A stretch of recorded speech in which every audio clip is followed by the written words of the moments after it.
हमें अपने बच्चों का ट्रस्ट अर्न करना है। ट्रस्ट अर्न करने के बाद ब्रांड खुद ब खुद बन जाता है। हर बिजनेस में उसकी ग्रोथ को रोकने के लिए बहुत सारी बॉटलनेक्स होती है। कई जगहों पे वो बॉटलनेक आप खुद ही हो। हमारे पास पेमेंट ना आने की वजह से मुझे अपनी पूरी टीम को फायर करना पड़ा और वो कंपनी बंद करनी पड़ी। एकदम जिसको कहते हैं ना डिप्रेशन, उसके अंदर मैं चला गया था। दुनिया क्या कहेगी, लोग क्या कहेंगे, ये इस तरह की बातें मेरे दिमाग को पूरी तरह से घेर बैठी थी। मुझे कहीं ना कहीं इस आकाश ब्रांड को 7,000 करोड़ की जो ये एक एंटरप्राइज बनी, यहाँ तक लाने के लिए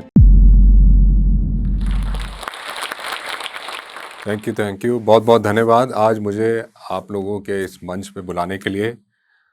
सबसे पहले शुरुआत करेंगे एक नाम से। आकाश इंस्टीट्यूट नाम तो सुना होगा, और जब मैं ये नाम ले रहा हूँ कहीं ना कहीं आपके दिमाग में, आपके जहन में कहीं ना कहीं इसका एक लोगो भी छप गया होगा। हाँ, ये वही ब्रांड है जो डॉक्टरों को और इंजीनियर्स को इस देश में लेके आता है, मेडिकल और आईआईटी के एग्ज़ाम में, परीक्षा में सफलता दिलाता है। तो ये जो नाम आज आप लोगों के सामने है, और ये जो व्यक्ति आप लोगों के सामने खड़ा है, उन दोनों का नाम सेम है। और आप ये समझ सकते हैं कि ये जो जर्नी रही है इस कोचिंग इंस्टीट्यूट की, इस कोचिंग क्लास की, आज तो ये बहुत बड़ा नाम बन गया है। लेकिन जो इसकी शुरुआत है कहीं ना कहीं एक ऐसे छोटी जगहों पे हुई है, एक छोटी सी बिजनेस से हुई है, जो हम हर जगह, हर हर शहर में, हर छोटे शहर में देखते हैं। एक कोचिंग क्लास, एक ट्यूशन सेंटर, जहाँ बच्चे घरों में जा जा के टीचरों से पढ़ते हैं। तो इसकी वहीं से शुरुआत हुई 12 बच्चों से। लेकिन इस कहानी पे जाने से पहले मैं कुछ चीज़ें आप लोगों से शेयर करना चाहूँगा। ये नाम जो आज इतना बड़ा बन गया है, इसके पीछे की जो कहानी है, इसके पीछे की जो सच्चाई है, इसके पीछे की जो एक लड़ाई है, उसमें हम काफ़ी चीज़ों पे आज आप लोगों के सामने उन सच्ची कहानियों को लेके आएँगे। मैं अपनी वो सारे एक्सपीरियंसेस आप लोगों के साथ शेयर करूँगा, जिससे एक बात ज़रूर सामने आएगी कि छोटा नहीं सोचना है। जिस आदमी ने अगर चाँद पे जाने का सपना देखा है, वो छोटा नहीं सोच सकता, चाहे जितनी भी मुश्किलें आ जाएँ। तो इस ब्रांड की कहानी को अगर हम शुरू करें, तो सबसे पहले मैं आपको ले जाना चाहूँगा पीछे 1983 में, जब इस ब्रांड की पहली नींव रखी गई। और यकीन मानिए उस समय इस ब्रांड का नाम आकाश नहीं था, इस ब्रांड का नाम था आशीष इंस्टीट्यूट, जो कि मेरे बड़े भाई का नाम है। तो जैसा हर घर में होता है कि भाई आप कोई व्यापार शुरू कर रहे हैं, तो चलो शहर के नाम पे रख लें, या घर में कोई बच्चा हो या अपने पिताजी के नाम पे रख लें। तो मेरे पिताजी ने सोचा कि हम भाई अपने बच्चे के नाम पे इस काम को शुरू करते हैं। तो उस कॉलेज को उन्होंने जब शुरू किया आशीष के नाम से, तो बहुत मेहनत करी, बहुत उसमें कश्मकश रही, बहुत सीखा, बहुत फेलियर्स हुए। उनको लगा कि मैं इतना सक्सेसफुल टीचर हूँ, मैं कल बोर्ड लगाऊंगा और बच्चों की लाइन लग जाएगी। लेकिन ऐसा नहीं हुआ। सेल्स और मार्केटिंग जैसी चीज़ें टीचर्स को कहाँ पता होती हैं कि भाई हमें इसको मार्केट भी करना है, जगह जगह जाके बताना भी है। लेकिन उनका नाम था, कुछ बच्चे आ गए, उनके और भी कोई काम थे, वहाँ पे वो व्यस्त रहे। इस चक्कर में वो जो एक छोटी सी संस्था थी वो चल नहीं पाई, तो उन्होंने फिलहाल उसको बंद कर दिया। एक और मौका आया 1986 में, जब उनको लगा कि भाई ये जो गरीबी है, ये जो तंगी है पैसों की, इससे बाहर निकलना है तो कोई ना कोई व्यापार, कोई ना कोई अपना काम ज़रूर करना चाहिए।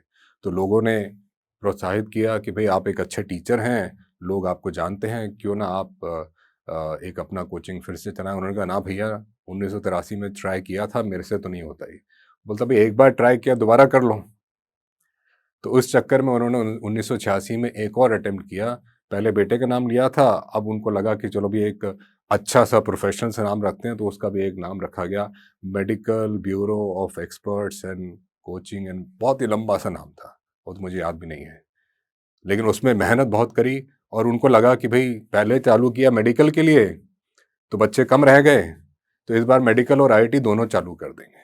तो उन्होंने इस चीज़ का एक प्रोग्राम बनाया और मेडिकल और आईआईटी को चालू किया। लेकिन किस्मत, वो इंस्टीट्यूट भी नहीं चल पाया। तो उस दूसरी हार के बाद, जैसा कि नॉर्मली लोगों में होता है कि भाई आपने एक अटेम्प्ट किया, दूसरा अटेम्प्ट किया, आपको नाकामयाबी हासिल हुई, तो आप क्या सोचने लगते हैं, भाई ये मेरे बस का काम नहीं है। तो उन्होंने एग्जैक्टली वही किया। उन्होंने क्या, एक टीन का डब्बा लिया और जो भी उन्होंने काम किया था उठा के उसके अंदर फेंका और उसको आग लगा दी। और आग लगाने का मकसद वो मुझे बताते हैं ये था कि भाई उसको मैं एक इवेंट बनाना चाहता था कि भाई देख ले जेसी चौधरी, तेरे बस का नहीं है बिजनेस चलाना, ये जला दिया, अब इस आग को याद रखना। तो ये कह के उन्होंने अपना 1986 का प्रोजेक्ट भी बंद कर दिया। फिर साल निकल गया, दूसरा साल आया, और कहीं ना कहीं से उनका जो मन में वो एक था कि भाई मैं ये काम नहीं कर पाया, तो किसी एक पेरेंट ने अप्रोच किया कि सर आप बहुत अच्छे टीचर हैं, क्यों नहीं आप अपना काम करते हैं। उन्होंने कहा भी मैं 2 बार ट्राई कर चुका हूँ, माता जी मुझे माफ़ करो, ये मेरे बस का काम नहीं है।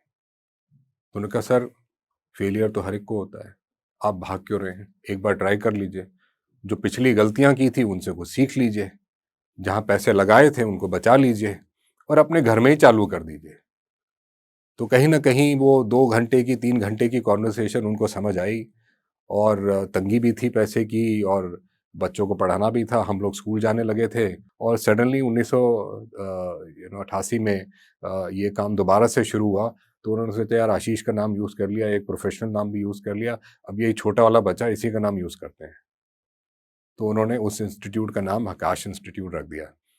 और मुझे नहीं मालूम था कि ये आकाश इंस्टीट्यूट, ये आकाश नाम कहीं पे यूज़ हो रहा है। वो तो जब हमने होश संभाला, अपने कॉलेज वॉलेज में गए, मेडिकल इंजीनियरिंग की तैयारी की बारी आई, तो लोगों ने बोलने लगे भी तुम्हारे पिताजी तुम्हारे नाम से कॉलेज चला रहे हैं। मैंने कहा अच्छा ऐसा हो रहा है क्या? तब हमें पता चला भी वो आकाश इंस्टीट्यूट नाम से कोई कॉलेज चल रहा है जहाँ मेडिकल आईआईटी की तैयारी हो रही है। तो दोस्तों यहाँ से शुरू होती है मेरी कहानी। मेरा नाम आकाश है और जिस कंपनी के साथ मैं जुड़ा हूँ उसका नाम भी आकाश है। और ये कहानी शुरू होती है एक ऐसी छोटी सी जगह से, एक ऐसी कम्युनिटी से जहाँ लोगों ने कभी बड़ा नहीं सोचा, लेकिन दुनिया के ऐसे सर्कमस्टांसेस बने, ऐसी सिचुएशंस आई कि उनको मजबूरन उस गरीबी से बाहर निकलने के लिए वो हिम्मत करनी पड़ी। तो जिस तरह मेरे पिताजी बाहर निकले गांव से और दिल्ली शहर आ गए, एक बड़ा सोचा, और वो, अब मैं आपको यकीन मानूं ये फिल्मी डायलॉग लगता है, मात्र 10 रुपए लेके वो आए थे दिल्ली अपने बड़े भाई के पास कि मेरे पास यही पैसे हैं और यहीं से मैंने अपना काम शुरू करना है। और ये जो स्टोरी है ये कोई फिल्मी स्टोरी नहीं है, और मैं आपको ये यकीन दिला दूं कि फिल्मों में भी जो स्टोरी होती है कहीं ना कहीं वो हकीकत से जुड़ी होती है। और यहीं से हमारी और मेरी कहानी शुरू होती है। और मैंने अपना जो शुरू के स्कूलिंग है वो जिंदल स्कूल में करी। उसके बाद मैं दिल्ली पब्लिक स्कूल आर के पुरम गया, जहाँ मैंने अपनी 10वीं 11वीं और 12वीं की। लेकिन जब मैं वहाँ दिल्ली पब्लिक स्कूल में गया तो मुझे एक बहुत ही अच्छा कंपेटिटिव एनवायरनमेंट मिला, जिसकी वजह से 10वीं में मेरे नंबर, मेरे मार्क्स अच्छे आए, 85% आए, जिसके रहते मुझे मेडिकल स्ट्रीम मिली। और मिली तो मैं आज ऐसे कह रहा हूँ, लेकिन पीछे से इतना प्रेशर था क्योंकि पिताजी मेडिकल का काम कर रहे थे, मेरा भाई भी मेडिकल ले चुका था, तो मुझे मजबूरन लेना था। और मुझे याद है जब ये मार्क्स आए तो मैंने उनको बोला कि मेरे मार्क्स अच्छे आ गए हैं, मुझे कॉमर्स लेना है। तो वो बोले अरे हम पूरी दुनिया को डॉक्टर बनाते हैं, हमारा लड़का डॉक्टर नहीं बनेगा, ये कैसे हो सकता है। तो मुझे मजबूरन जो है फिर वो मेडिकल लेना पड़ा। और उनका ये कहने का मतलब था कि भाई अच्छे नंबर वाले तो साइंस में जाते हैं। देखिए इस तरह की उस समय पे सोच हुआ करती थी। और आज आप पूछेंगे अच्छे नंबर वाले हर स्ट्रीम में जाते हैं। तो ये डिपेंड करता है कि भाई आप किस स्ट्रीम में अच्छा काम कर सकते हैं। आपके नंबर आपकी जन्म कुंडली ना बनाए, ये एक बहुत ही इंपॉर्टेंट चीज़ है कि अगर आप 90% वाले हैं तो साइंस चले गए, 80% वाले हैं तो कॉमर्स चले गए, 70% वाले तो ह्यूमैनिटीज़ चले गए। ये एक बहुत ही तकिया लूसी, जिसको अगर मैं नाम देना चाहूँ, एक नज़रिया था पहले, जो कि अब बिल्कुल चेंज हो चुका है। तो डीपीएस में आने के बाद, 10वीं में नंबर लेने के बाद, मेडिकल लेने के बाद मुझे ऐसा लगा कि भाई मैं एक अच्छे स्कूल में हूँ, अच्छी स्ट्रीम में आ गया हूँ, पिताजी इतना अच्छा बच्चों को पढ़ा रहे हैं, तो हमारी गाड़ी तो सेट है। लेकिन ये एक्सपीरियंस हर बच्चे के साथ होता है। 9वीं 10वीं में तो वो निकाल जाते हैं किसी तरह से लास्ट में मेहनत करके। जैसे ही 11वीं 12वीं में आते हैं तो जो एक पढ़ाई का बाहर है वो इतना ज़्यादा बढ़ जाता है कि वो उस पढ़ाई के बाहर के नीचे दब जाते हैं और बाहर निकलने की हिम्मत भी नहीं कर पाते।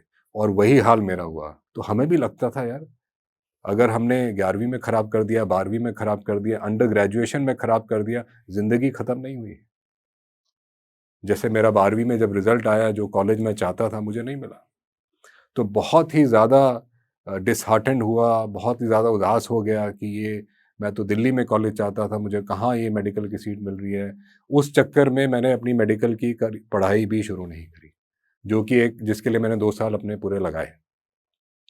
क्योंकि घर के पास एक इंजीनियरिंग मिल रहा था, तो मैंने वहाँ जाके उस इंजीनियरिंग को ले लिया। तो सिचुएशन ये आ गई थी कि भई मैं 11वीं में अच्छा नहीं किया, 12वीं में नहीं किया, मेरे को एक अच्छा कॉलेज नहीं मिला, जबकि मेरे पिताजी खुद हज़ारों बच्चों को मेडिकल और आईआईटी कॉलेज के अंदर भेज रहे थे और मेरा खुद का ही ये हाल था। तो मानसिक संतुलन की आप चेष्टा लगा सकते हैं कि भई किस तरह से मेरा दिमाग उस समय था, एकदम जिसको कहते हैं ना डिप्रेशन, उसके अंदर मैं चला गया था और मैं अपनी मदर से डिस्कशन करता था कि मैं ही क्यों? और मुझे कई लोगों ने बोला भी कि चलो अगर तुम्हारे पसंद का कॉलेज नहीं मिला है तो एक काम करते हैं 1 साल रिपीट कर लो। लेकिन उस समय बच्चों को लगता है कि भई हम 1 साल क्यों रिपीट करें, हमें अपने जूनियर के साथ बैठना पड़ेगा, ये होगा, वो होगा, दुनिया क्या कहेगी, लोग क्या कहेंगे? ये इस तरह की बातें मेरे दिमाग को पूरी तरह से घेर बैठी थी, क्योंकि मेरा भाई सक्सेसफुल हो गया था अपने एंट्रेंस एग्ज़ाम में, मेरे कज़िन्स थे जो एंट्रेंस लिख रहे थे, उनका भी हो गया मनपसंद कॉलेज में। मेरा नहीं मुझे कॉलेज मिला और मुझे फिर इतनी ज़्यादा जिसको कहते हैं ईर्ष्या कह लीजिए, डिप्रेशन कह लीजिए, फ्रस्ट्रेशन कह लीजिए, वो सारी चीज़ों ने मुझे घेर लिया और मुझे बिल्कुल मेरे लिए सोचना एक सही डायरेक्शन में बिल्कुल मुश्किल हो गया। तो उस शर्मिंदगी को लेके या उस फ्रस्ट्रेशन को लेके जल्दबाज़ी में हमें जो इंजीनियरिंग कॉलेज में एंट्रेंस का मिला, जो घर के पास था, हमने उसको उठा लिया। तो आप ये देख रहे हैं कैसे ज़िंदगी मोड़ लेती है कि आप करना चाहते थे कुछ, करने चल पड़े कुछ और फाइनली पहुंच गए कहीं और। ज़िंदगी अपने मोड़ खुद बनाती जाती है, लेकिन वो जो ये मोड़ बना रही है, वो आपको 2 चीज़ों के लिए तैयार कर रही है। एक, वो आपको उस डायरेक्शन में ले जा रही है जिसके लिए आप बने हो। दूसरा, वो आपको ये भी यकीन दिला रही है कि उस डायरेक्शन में जाने के लिए अभी आपको और मेहनत करनी है, ये कम है। तो ये दोनों चीज़ें जो हैं, ये आपको दिमाग में हमेशा बिठानी है। अगर कोई कहीं फेलियर हो जाता है, कहीं कोई गलती हो जाती है, वो आपको 2 चीज़ें बता रही है कि इसके आगे तुम्हारे लिए कुछ और बैठा है, तैयार है, वेट कर रहा है और वहाँ तक पहुँचने के लिए तुम्हें इससे ज़्यादा मेहनत करनी पड़ेगी, एक इंट्रोस्पेक्शन कर लो। ये 2 चीज़ें मुझे तब समझ नहीं आई, लेकिन जब मैं अपनी आगे की ज़िंदगी में, अपने और कॉलेज में, अपनी और वर्क लाइफ़ में जब मैंने सक्सेस पाई, तब मुझे लगा कि अरे! वो फेलियर मुझे आज इस मकाम के लिए तैयार कर रहा था। तो उस समय ये समझ नहीं आते डॉट्स, लेकिन बाद में आप इनको बड़े प्यार से, बड़े खूबी से इनको जोड़ सकते हैं। और इसका मैं आपको छोटा-सा एग्ज़ाम्पल दूँ, मैं कहीं एक अपने क्लासमेट से मिला जिसने रिपीट किया और मैंने नहीं किया था। तो उसने अपना जो मनपसंद कॉलेज था वो उसने ले लिया। तो मैंने कहा तुझे अजीब नहीं लगा? कहता है यार देख, जब मैं 17-18 साल का था, तब मुझे वो अजीब लग रहा था। आज मैं 29 साल का हूँ, तो आज मेरा एक्सपीरियंस 10 साल का है कि 9 साल का है, कोई फ़र्क नहीं पड़ता। और उस कॉलेज से निकलने के बाद उन आदमियों की मैंने शक्ल भी नहीं देखी। जो आज मुझे मिलता है वो मेरी आज की काबिलियत और आज की कंट्रीब्यूशन को ज़्यादा महत्व देता है, बजाए कि मैंने कहाँ पे कौन से अटेम्प्ट किए।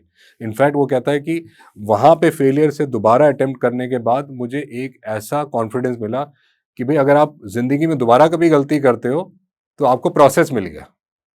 उस गलती को पकड़ो, उसके सारे प्लग्स को चेक करो, उनको वापस भरो, सक्सेस मिल जाएगी। अगर मुझे सक्सेस मिल जाती पहले अटेम्प्ट में, तो शायद मैं अपने अंदर की इंट्रोस्पेक्शन को इतना डीपली नहीं देखता।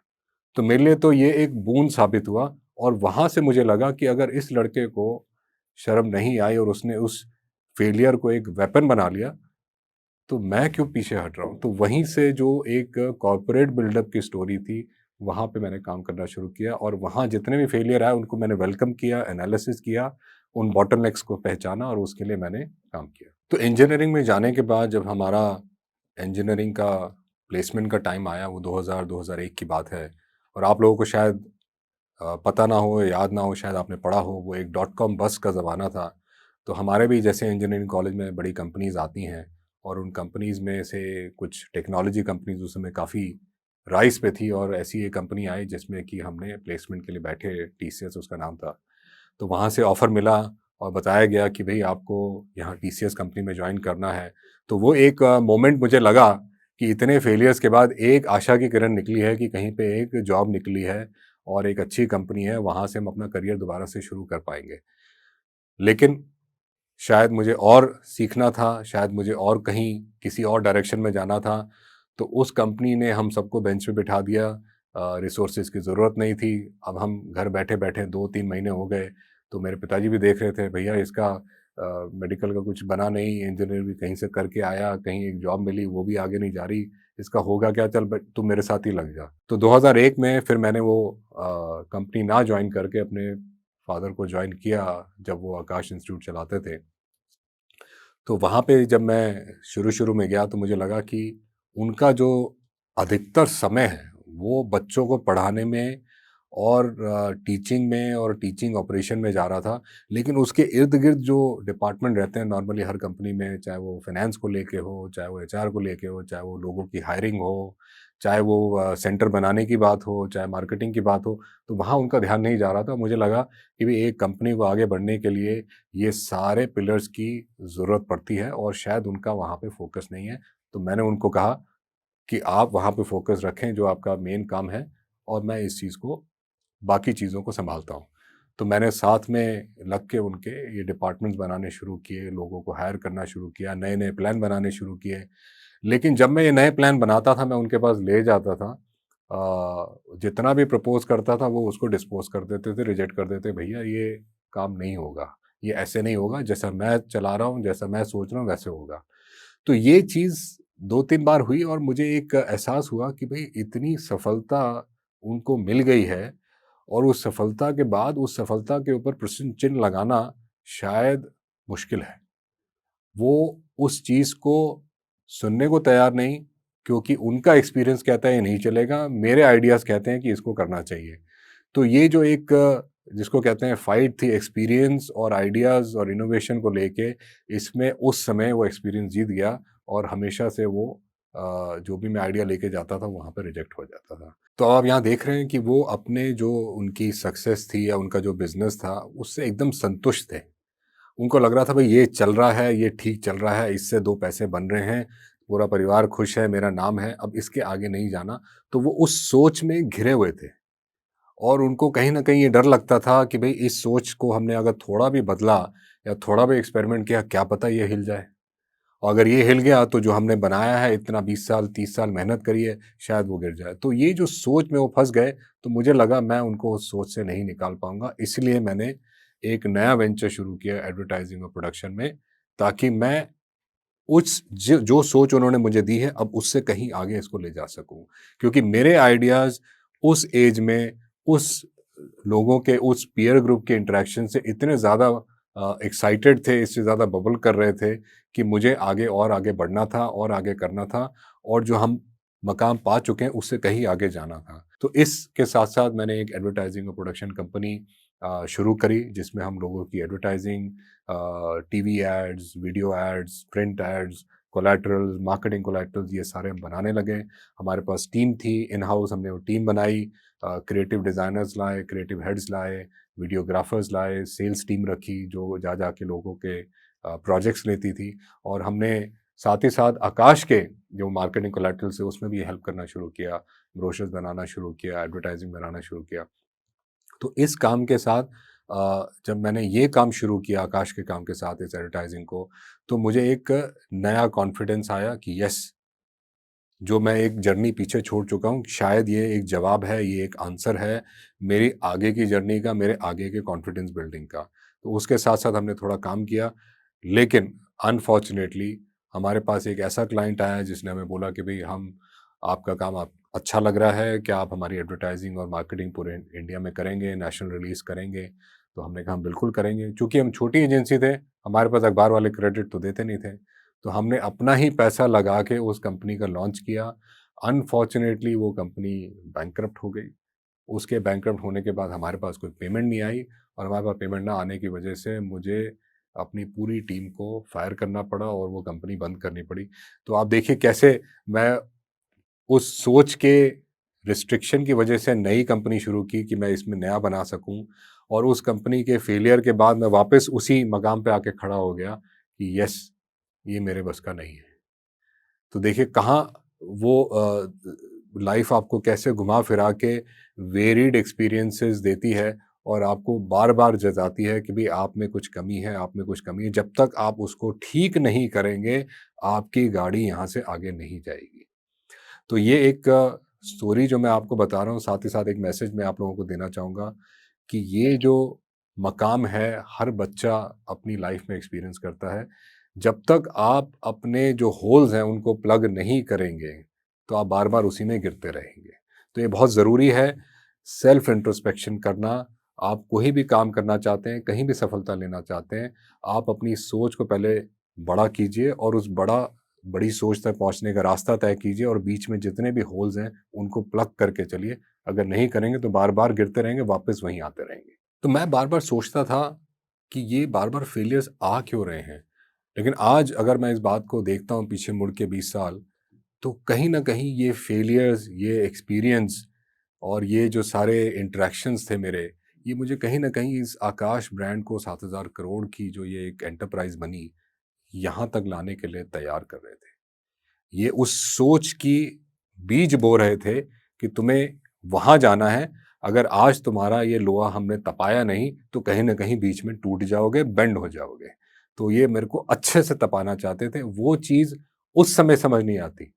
इनफैक्ट मैं तो ये कहता हूँ कि अगर आज की जिंदगी में मुश्किलें आती हैं, तकलीफें आती हैं, आपको तो मंदिर जाके, गुरुद्वारे जाके थैंक यू बोलना चाहिए कि मुझे और दो, मुझे और स्ट्रांग करो, लगता है मेरे लिए कोई बड़ा काम है। भाई आप एक बिल्डिंग बनाना चाहते हैं तो आप फाउंडेशन मोटी तभी बनाते हैं ना जब आपको 12 मंजिलें या 20 मंजिलें बनानी हो। अगर आपको बनानी 2 मंजिलें तो आप फाउंडेशन उस हिसाब से रखते हैं। जब भगवान आपको ऊपर से इतनी तकलीफें दे रहा है, वो क्या कर रहा है? आपकी फाउंडेशन स्ट्रांग कर रहा है। यानी कि वो आपको एक ऐसी इमारत बनाना चाहता है जिसके लिए उसको एक स्ट्रांग फाउंडेशन चाहिए। तो कभी भी, कहीं भी अगर आप में तकलीफ आए तो आपने कभी नहीं सोचना है कि ये मेरी गलती है, ये मेरे साथ ही क्यों हो रहा है। आपने उसको बिल्कुल खुले दिल से वेलकम करना है कि यार ये मैं लकी हूँ कि मेरे मेरे को चुना है ऐसी प्रॉब्लम्स के लिए, क्योंकि मुझे भगवान स्ट्रांग करना चाहते हैं। तो ये सोच हमेशा आप अपने दिमाग में रखें। इस बात पे मैं ये भी कहना चाहूँगा कि आपके आसपास किस तरह के लोग हैं, वो डिफाइन करेगा कि आप किस तरह के आदमी बन के निकलते हैं। अगर आपके आसपास पेसिमिस्ट लोग हैं, निराशावादी लोग हैं, जो आपको हमेशा बोलते रहते हैं, अरे तू नहीं कर पाएगा, अरे तेरे बस का ही है क्या, किसी और ने आज तक नहीं किया, तू कैसे कर लेगा। तो अगर इस तरह के लोगों से आप घिरे हुए हैं तो यकीन मानिए आपका दिमाग कभी भी ऊंची ऊंचाइयों को छूने की हिम्मत भी नहीं करेगा। तो सबसे पहला काम आपने ये करना है कि आपने आस-पास के लोगों को बड़े ही केयरफुली सेलेक्ट करना है। और इनफैक्ट यहाँ पे मैं एक एग्ज़ाम्पल देना चाहूँगा। मैं बड़े करीबी से अपने फ़ादर के आस-पास के लोगों को भी देखता था और वहाँ पे लोग कैसे होते थे, यस सर। और मैं उनसे सवाल पूछता था। मैंने कहा अगर सारे ही आपको भई यस कर रहे हैं तो नो बोलने का कोई है ही नहीं। तो अगर आप गलत कर रहे हैं तो उसमें वो यस बोल रहे हैं, आप सही कर रहे हैं तो उसमें भी यस बोल रहे हैं, आपको पता नहीं आप क्या कर रहे हैं उसमें भी यस बोल रहे हैं। तो आपको इम्प्रूव कौन कर रहा है? तो कहते हैं ये मुझे नो बोल ही नहीं सकते हैं, ये मेरा तो ऑर्डर है। मैंने कहा ठीक है आपका ऑर्डर है, लेकिन आपका ऑर्डर गलत भी हो सकता है, गलत होगा ठीक कर लेंगे। मैंने कहा वो आपकी कन्विक्शन है, लेकिन आप लोगों को मौका दीजिए। तो अगर आपके आसपास जो लोग हैं सिर्फ आपकी बढ़ाइयाँ भी करते रहते हैं, वो भी प्रॉब्लम है, क्योंकि वो आपकी कमियां आपसे छुपाना चाहते हैं। और ये जैसा मैंने पहले आपको बताया कि जब तक आप अपने होल्स को प्लग नहीं करेंगे आगे नहीं बढ़ेंगे। तो आपको ऐसे निराशावादी लोगों के साथ भी नहीं होना और ऐसे चापलूसों के साथ भी नहीं होना जो आपको बढ़ने से रोके, हमेशा आपकी तारीफ करते रहें। तो अपने आसपास के लोगों को चेंज करना बहुत ज़रूरी है। और जब मेरे आसपास जो एक ऐसा वाइब्रेंट पीयर ग्रुप आया तो उसने मुझे बहुत ज़्यादा mentally, emotionally and intellectually improve किया, जिसकी वजह से मेरे अंदर कॉन्फिडेंस आया। और हमारी जब कैंपस प्लेसमेंट हुई तो I got placed with the Infosys, जहाँ मैंने करीबन 1 साल गुजारा एमबीए के बाद। उसके बाद मैं कॉग्निजेंट गया नई जॉब के लिए चेन्नई में। वहाँ मैंने करीबन 6 महीने ही गुजारे थे, तब मेरे पिताजी का फ़ोन आया कि मैंने उनको बताया कि भाई एक प्रोजेक्ट है, कॉग्निजेंट वाले मुझे 4 साल के लिए ऑस्ट्रेलिया भेज रहे हैं, तो उनको कहीं न कहीं लगा कि भई हमारी फैमिली में 2 ही बच्चे हैं, एक डॉक्टर है अपनी वो मेडिकल प्रोफ़ेशन में जाएगा, एक इंजीनियर है। मुझे लगा था कि ये मेरी हेल्प करेगा, अब ये भी उस ट्रैक में जा रहा है, तो उनको कहीं न कहीं लगा कि भई इसको आज बुला लिया जाए। तो उन्होंने मुझे कहा कि भई अपना कॉग्निज़ेंट का काम छोड़ो और घर में आओ और हमारे साथ लग के हमारी हेल्प करो। तो मैंने उनको यही बोला कि भई मैं आपके साथ काम करके देख चुका हूँ। आपका वर्किंग स्टाइल और मेरा वर्किंग स्टाइल बिल्कुल पानी और तेल की तरह है, मिलेगा नहीं कभी भी। ये बिल्कुल अलग है। वो कहते हैं भैया क्या चाहिए? मैंने कहा भई मुझे तो इंडिपेंडेंट वर्क करने की आदत पड़ गई है। तो अब मैं चाहूँगा कि भी अगर मैं आपके साथ आता भी हूँ तो मैं कहीं इंडिपेंडेंट जाके काम करूँ, ताकि मैं जो मैंने सीखा है, जो मेरे आइडियाज़ हैं, जो पहले नहीं चलते थे या आपको समझ नहीं आते थे, मैं उनको आज इम्प्लीमेंट करके आज आपको दिखा सकूँ कि आप जो हैं इन इन आइडियाज़ का बेनिफिट अपने मेन सेंटर्स पे भी ले सकते हैं। तो ये एक डिस्कशन हमारा काफ़ी देर चलता रहा और फाइनली उन्होंने मुझे कन्विंस कर दिया कि yes, you come, you join me, और मेरे साथ जॉइन करके आप एक नई जगह जाएँ और वहाँ पे अपना सेटअप करें। तो वहाँ पे जब मैं जाने लगा, तो उन्होंने मुझे कहा कि भई अब तुम जा तो रहे हो आकाश का सेंटर चलाने के लिए, लेकिन वहाँ उस सेंटर को चलाने के लिए तुम्हें आकाश के ब्रांड की ज़रूरत होगी। मैंने कहा वो तो ऑब्वियस है, मैं अपने नाम से तो चलाने वाला नहीं, आप ही ने जो ब्रांड बनाया उसी को चलाएँगे। उन्होंने कहा भी अब मेरा ब्रांड यूज़ करोगे तो मुझे तो फिर आपको कमीशन देनी पड़ेगी, रॉयल्टी देनी पड़ेगी। तो उस समय मुझे लगा यार कोई फ़ादर अपने बच्चे से कमीशन माँगता है। तो मुझे तो बड़ा हैरानी हुई। एक एक एक सेकंड के लिए तो मुझे लगा मेरे को नहीं जाना। ये फिर वही उसी हाव-भाव में आ गए जैसा पहले थे कि वो अपने ही मर्ज़ी से चलाएँगे और अपना ही उनका रहेगा, इसमें कोई इंडिपेंडेंस नहीं भैया, वापस चलो कॉग्निज़ेंट, वही ठीक था, वही ज़िंदगी चलाओ, ऑस्ट्रेलिया चलते हैं।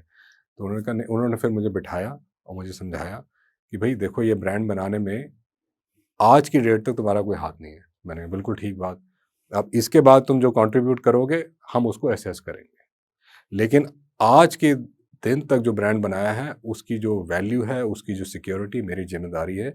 अगर मैं वो किसी को दे रहा हूँ, तो उसके बदले में जो रेम्यूनरेशन मुझे पूरी दुनिया देती है, वो तुम्हें भी देनी पड़ेगी। और इससे तुम्हें फ़ायदा होगा, इससे तुम सीखोगे इस ब्रांड की वैल्यू। उस समय तो मुझे लगा कि ये बहुत ज्ञान की बात है या क्या है, ठीक है, मुझे किसी तरह नौकरी छुड़वाने के लिए वो कुछ बता रहे हैं कि इसमें फ़ायदा है, फ़ायदा है। जैसा मैं कहता था कि वो पहले फेलियर्स लगते थे कि खराब हैं, अब लगता है कि वो हमारे को तैयार कर रहे थे। इसी तरह ये जो डिसीज़न्स थे फ्रेंचाइज़ लेने के और फ्रेंचाइज़ रॉयल्टी लेने के, ये कहीं न कहीं मुझे तैयार कर रहे थे कि भई मुझे अपने फाइनेंसेस को मैनेज करना आना चाहिए। ये उस डायरेक्शन में मुझे ले जा रहे थे जो उस समय समझ नहीं आया। लेकिन जब मैंने 3 साल बॉम्बे में जब फ्रेंचाइज़ चलाया और फ्रेंचाइज़ रॉयल्टी दी, तब मुझे ये अच्छे से क्लियर हुआ कि इसके पीछे का मकसद क्या था। तो ये जो चीज़ें ज़िंदगी में होती हैं, आपको जिस समय अटपटी लगें, तो उससे घबराना नहीं है, उसके साथ चल पड़ना है। क्योंकि जो ऊपर वो बैठा है, वो कहीं न कहीं आपको एक इशारा दे रहा है, एक ट्रैक बना के दे रहा है, आपने उस पे चलते जाना है और अपनी पूरी कन्विक्शन से उसमें आपने मेहनत करनी है। तो मैं उनकी बात वो मान गया और बॉम्बे जाके अपना फ्रेंचाइज़ शुरू किया। 3 ही साल में हमने वहाँ पे 2006 से लेके 2009 में 3 सेंटर खोले और जब उन सेंटर्स पे ग्रो किया, उस सेंटर्स पे बच्चों का रिज़ल्ट आया, उन सेंटर्स पे टीचर्स को रिटेन किया और टीचर से वो बात भी करते थे, हाँ, भी कैसा चला रहा है ये सेंटर? तो जब वो कहते हैं नहीं, नहीं सर मज़ा आ रहा है सर के साथ, बिल्कुल एकदम फ्रेंड्स की तरह कर रहे हैं और रिज़ल्ट के जो टेस्ट के मार्क्स थे वो तो दिखते ही थे कागज़ पे। तो उनको लगा कहीं न कहीं अब ये लड़का जो है सेट हो रहा है और इसको ये बिज़नेस ये समझ आ रहा है और जो मेरा डिसीज़न था इसको लाने का, लगता है ये ठीक रहा। तो जब मैं बॉम्बे गया तो वहाँ पे मेरे कुछ दोस्त थे और वो हमेशा ही बोलते यार इतना अच्छा खासा बिज़नेस चल रहा है, तुम कहाँ यहाँ सिर मारने आ गए हो? सब ठीक-ठाक तो चल रहा है, फिर बोल रहे हो अंधेरी से तुम्हें दादर खोलना है, फिर वहाँ नवी मुंबई खोलना है, ये क्या हो क्या रहा है? तो ये जो एक थॉट प्रोसेस एक आम जनता का रहता है, I am very, very thankful कि उस थॉट प्रोसेस ने कभी मेरे अंदर पेनिट्रेट नहीं किया, क्योंकि अंदर से मेरे पास एक मकसद था, जो इन तरह के थॉट्स को बाहर फेंक देता था कि नहीं मुझे इसको बड़ा बनाना है, कि उसको मुझे आगे ग्रो करके लेके जाना है। हम तो यहाँ तक जर्नी लाए हैं 20 साल में, इस 20 साल की जर्नी में अगले 20 साल में हमने इसको इससे कहीं गुना बनाना है। हमारा जो मकसद है बच्चों को डॉक्टर बनाने का है, तो हमारा ये फ़ोकस कभी नहीं रहता था कि हमें इतनी रेवेन्यू करनी है। इनफैक्ट ये रेवेन्यू जो है और ये जो वैल्यूएशन है और ये जो आउटकम है मनी का, ये तो एक बाय प्रोडक्ट बना हमारी सक्सेस, हमारे ट्रस्ट का, हमारे ब्रांड का। तो हमारा यही फ़ोकस रहता था कि जो बच्चा हमारे इंस्टीट्यूट के दरवाज़े के अंदर आ जाता है, उसको हमने अपनी 100% सर्विस देनी है विद फुल कमिटमेंट, और उसको हमने कोई ऐसी चीज़ नहीं बोलनी जो हम पूरी ना कर पाएँ। अगर हमारा कोर्स अप्रैल में शुरू हो गया, लड़का जनवरी में जुलाई में आ रहा है, तो हम उसको ये नहीं बोलते थे भैया तू आ जा, तू पैसे दे दे, तेरा अप्रैल का भी करा देंगे, मई भी करा देंगे, तू आ जा बस। हम उसको घुसता था, बोला भाई अप्रैल से लेके जून तक का हो गया है, आज तुम आ रहे हो, इसके आगे से पढ़ाई कराएंगे, इसके पहले का तुम्हें नोट्स दे देंगे, ये हमारी कमिटमेंट है। पैसा लेने के लिए, बच्चा लेने के लिए हमने कभी भी कोई गलत कमिटमेंट नहीं की कि भाई तुम आ जाओ किसी तरह, तुम्हें सब करा देंगे। सो दैट, वो जो एक चीज़ थी, वो जो एक प्रिंसिपल था, वो हमारा बड़े काम आया, और इसकी वजह से हम जो है इस कंपनी को एक फ़ोकस पे रख सके कि हमें अपने बच्चों का ट्रस्ट अर्न करना है। ट्रस्ट अर्न करने के बाद ब्रांड खुद ब खुद बन जाता है। और ट्रस्ट कैसे बनता है कि आप सेम चीज़ को विद सेम क्वालिटी हर साल, हर महीने, हर हफ्ते रिपीट करते रहें। तो दिमाग में एक ज़हन में बैठ जाता है कि भई वहाँ जाने का मतलब है आपको वो ज़रूर मिलेगा। आज इस तरह का ब्रांड बन गया, बच्चा आज एडमिशन करा के जाता है 11वीं में, पेरेंट आकाश में, कहता है डॉक्टर बन गया। क्योंकि उसने देखा है, वो ट्रस्ट है कि भई जो जाता है वो साल दर साल 1988 से बच्चा निकले जा रहा है, डॉक्टर बने जा रहा है, आईआईटी बने जा रहा है।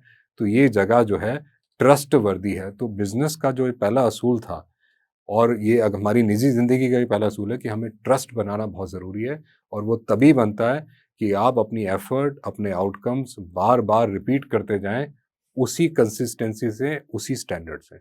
तो ये चीज़ हमने वहाँ बॉम्बे में बिल्कुल एग्ज़ीक्यूट करी, जिसका हमें फ़ायदा हुआ, और बॉम्बे में भी आकाश का नाम बनने लगा।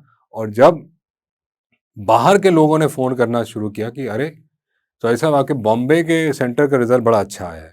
वहाँ से भी एम्स का तो उनको लगा, और कॉन्फिडेंस आया कि अब इसको बिज़नेस समझ आ गया है, अब इसको दिल्ली बुलाओ, क्योंकि हमने आज से पहले, बॉम्बे जाने से पहले, कभी भी अपना सेंटर दिल्ली के बाहर कभी खोला ही नहीं।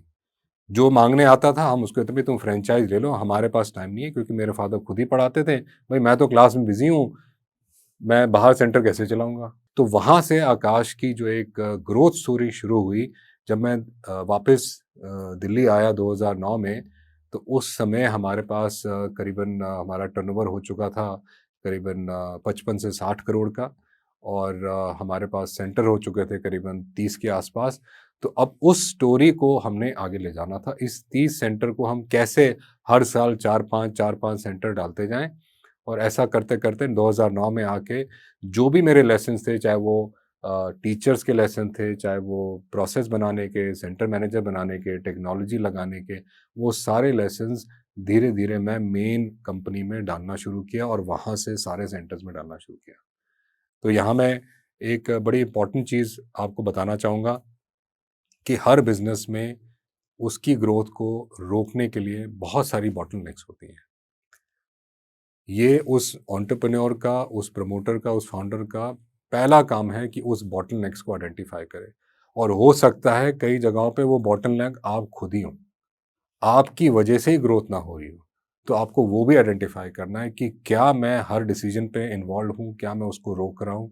क्या मेरे से होके सारी चीज़ें निकल रही हैं? क्या ये कोई और कर सकता है? तो ये जो ग्रोथ स्टोरी थी, इसको ग्रो करते चले गए हम लोग, और कहीं न कहीं हमें ये महसूस होने लगा कि अब हम दोनों ही बॉटलनेक बनते जा रहे हैं। तो कहीं न कहीं मेरे ज़हन में पुरानी कहानियों को ले लें या कहीं लर्निंग्स को ले लें, हमेशा से ये रहता था कि भई अकबर, अकबर कैसे बना? अकबर स्मार्ट नहीं था, उसके पास नवरत्न थे। तो हमारे नवरत्न कहाँ हैं? हमारी इस एम्पायर को बढ़ाने के लिए वो पिलर्स कहाँ हैं? ना हमारे पास सीएफओ है, ना हमारे पास हेड ऑफ ऑपरेशंस है, ना हमारे पास हेड ऑफ सेल्स है, ना हमारे पास हेड ऑफ एचआर है। तो हम खुद ही सारे काम करे जा रहे हैं, तो फिर हम इसको आगे सोचने का हमें टाइम ही कैसे मिलेगा? तो आई थिंक ये थोड़ी-थोड़ी चीज़ें हैं जो जैसे जैसे आपका बिजनेस ग्रो करता है वो सेल्फ इंट्रोस्पेक्शन करना कि भाई अब नया बॉटलनेक क्या है। अब हम दोनों खुद ही बॉटलनेक बन चुके थे, हमारे हाथ फुल थे, ना हमारे पास खाने का टाइम था ना पीने का टाइम था, रोज ट्रैवल हो रहा था, रोज सेंटर पे जा रहे थे, मतलब फर्नीचर भी हम तय कर रहे थे, चौक कौन सा लगेगा वो भी हम तय कर रहे थे, किताब कौन सा प्रिंटर प्रिंट करेगा और कौन से पैकेज में भेज के भेजेगा, टी शर्ट में लोगों कहाँ लगेगा, हर चीज़ में इन्वॉल्व थे। तो हमें लगा कि ये चीज़ हम कब तक कर सकते हैं और कितना कर सकते हैं। तो आई थिंक वहाँ पे हर एंटरप्रेन्योर के लिए ये जानना ज़रूरी है कि भई अब वो बॉटलनेक कहाँ है और मेरे नवरत्न कहाँ हैं जो इस कंपनी को इस स्टेज से उस स्टेज तक ले जाएँगे। तो हमने फिर वो नवरत्न बनाने शुरू किए और जैसे ही हमने वो नवरत्न बनाने शुरू किए, सबसे बड़ा चैलेंज मुझे जो आया, जो कि हर छोटे एंटरप्रेन्योर का आता है कि भई मैं आपको जॉइन क्यों करूँ? मैं तो इतना टैलेंटेड आदमी हूँ, मैंने इतनी बड़ी-बड़ी कंपनियों में काम किया है, इतने बड़े काम किए हैं, मेरे पीछे लाइन लगी हुई है कंसल्टेंट की हायर करने के लिए, मैं आपके पास क्यों आऊँ? आप तो एक कोचिंग क्लास चलाते हैं, ये कोई बिज़नेस भी नहीं है। तो वहाँ पे हमने एक बहुत ही इम्पोर्टेंट काम किया जो मैं हर एंटरप्रेन्योर को बोलता हूँ। इनफैक्ट वो हर एक के लिए ज़रूरी है, हर हर एक की निजी ज़िंदगी ज़रूरी है कि आपकी निजी स्टोरी, आपके बिज़नेस की स्टोरी क्या है? और वो स्टोरी में बड़ा क्लियरली डिफाइन होना चाहिए कि मैं ये काम करता हूँ और इस काम को मैं यहाँ से वहाँ ले जाना चाहता हूँ। तो जब आप वो स्टोरी बताते हैं, इन टैलेंटेड इंडिविजुअल को वो स्टोरी का पार्ट बनना चाहते हैं कि उस स्टोरी में हम भी प्ले करेंगे। अगर आप ये बोलते हैं कि भई आज मेरे 30 सेंटर है, मैं इसको 40 करना चाहता हूँ, भई वो तो आप खुद ही कर लोगे, मुश्किलों से गिर पड़ के कहीं न कहीं कर लोगे। लेकिन जब आप कहते हो आज मेरे 30 सेंटर हैं, मैं इसको 300 बनाना चाहता हूँ, उसके लिए मुझे बहुत ही समझदार, सुलझे हुए, टैलेंटेड लोग चाहिए जो मेरे साथ इस स्टोरी में मेरा पार्ट बन सकें और मेरे साथ इस स्टोरी को ग्रो कर सकें और अपना भी फ़ायदा कर सकें। तो जब हमने ये स्टोरी बनाने शुरू करी, तब हमारे पास इस तरह के टैलेंटेड लोग आने लगे। हमारी पूरी वो नवरत्न की टीम तैयार हुई और जैसे ही ये नवरत्न की टीम तैयार हुई, क्योंकि ये अच्छी-अच्छी जगहों से आ रहे थे, तो मार्केट में मैसेज जाने लगा कि भई ये कंपनी है, वो छोटी-सी कंपनी थी, आज एक कॉर्पोरेट, एक एजुकेशन जायंट बन गई है, जहाँ पे लोग जा रहे हैं और इनकी कहानी पे, इनकी स्टोरी पे विश्वास कर रहे हैं, तो इसमें कुछ दम है। तो हमारे पास वो प्राइवेट इक्विटी वाले लोग आने लगे जिससे और इन्वेस्टर्स आने लगे कि भाई हम भी आपकी इस स्टोरी का भागीदार बनना चाहते हैं, आपके साथ बढ़ना चाहते हैं। और वहीं कहीं हमने एक ब्लैकस्टोन के साथ प्राइवेट इक्विटी डील करी जहां 2019 में। और उस डील के बाद जो है एक और नई स्टोरी हमने डेवलप करी जब हम ब्लैकस्टोन के साथ काम करते करते चाइना पहुंच गए और वहां जाके जब हमने देखी वहां की कोचिंग कंपनी, तो जो हम स्टोरी सोचते थे कि 30 से हमने 300 करना है, तो हमारा विचार बना कि भाई इसको हमने 3000 सेंटर तक लेके जाना है। जब हमने अपना विजन बड़ा किया वो चाइना की कंपनी को देख के, तब हमारी जो डिस्कशन थी, हमारी जो सोच थी, हमारे जो सिस्टम्स थे, वो बिल्कुल ही बदल गए। हमने फिर कंपनियां एक्वायर करना शुरू किया, हमने उनको अपने सिस्टम्स में ऐड करना शुरू किया। और वहीं कहीं बड़े-बड़े कंपनी जैसे बायजू उस समय काफ़ी पॉपुलर थे, तो उनका भी ध्यान पड़ा कि भई ये कंपनी कुछ अलग कर रही है। कहाँ 12 बच्चों से 2000 ये 1988 में शुरू हुई थी और ये आके अब इतनी बड़ी कंपनी बन गई है 1200 करोड़ की। तो इस कंपनी को अब मुझे आगे लेके जाना है। तो वहाँ पे हमारी बायजू से इंटरेक्शन शुरू हुई और उनको लगा कि भई हम लोग डिजिटल के चैंपियन हैं, ये लोग फिज़िकल एजुकेशन के चैंपियन हैं, सेंटर हैं इनके बहुत सारे, क्या मिलके हम लोग एक बहुत बड़ी कंपनी बना सकते हैं। और वहीं से ये जर्नी आकाश प्लस बायजू की शुरू हुई, जहाँ हमने इस कंपनी को 2021 में मर्ज किया थिंक एंड लर्न के साथ। और जब हमने मर्ज किया, आज इस कंपनी में 300 सेंटर हैं और इसका जो टर्नओवर है जो कि जब मैं 2006 या 9 की बात करूं जो 50-60 करोड़ था, आज इसका टर्नओवर इस साल हम लोग करीबन 2200 करोड़ के आसपास इस कंपनी को चला रहे हैं। और this company now is one of the largest national footprint companies, जिसके सबसे ज़्यादा सेंटर्स, सबसे ज़्यादा बच्चे नेशनल ब्रांड में आज इसके अंदर पढ़ते हैं।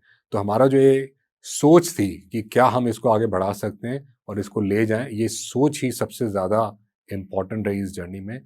जब ये मेरा एक्सपीरियंस रहा है, जब आप अपनी सोच को बड़ा करते हैं तो उस सोच को मैच करने वाले लोग भी आपके साथ जुड़ने शुरू हो जाते हैं और आपकी उस सोच को एकदम रियलिटी में कन्वर्ट करने में आपकी हेल्प करते हैं। तो ये जो स्टोरी रही हमारी, मैं आपको सिर्फ यही एक मैसेज देना चाहूँगा कि ये कहाँ से शुरू हुई, एक छोटी सी सोच से, थोड़ी सी दिक्कतें आई उन दिक्कतों ने हमें मजबूर किया कि हम बड़ा सोचें, आगे बढ़ें, इन प्रॉब्लम्स को सॉल्व करें।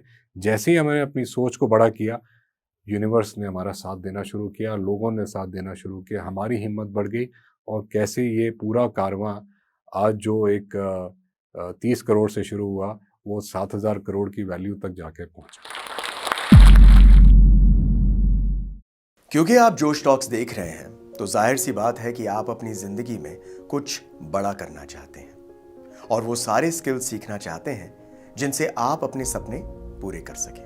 और आपके इन्हीं सपनों को पूरा करने में मदद करता है जोश टॉक्स का इंग्लिश स्पीकिंग ऐप, जिसमें हम आपकी मदद करते हैं उन सारे स्किल्स को सीखने में जिनसे आप बाकियों से आगे बढ़ सकते हैं। चाहे इंग्लिश बोलने में कॉन्फिडेंस और फ्लुएंसी की कमी हो या पर्सनालिटी डेवलप करने में परेशानी हो रही है, इस सब के लिए आपको वन स्टॉप सॉल्यूशन हम देना चाहते हैं और इसका नाम है जोश टॉक्स इंग्लिश स्पीकिंग ऐप। तो इंतजार किस बात का है? आज ही डाउनलोड कीजिए जोश टॉक्स इंग्लिश स्पीकिंग ऐप और अपनी सक्सेस की तरफ एक नया कदम बढ़ाइए। Click the link now.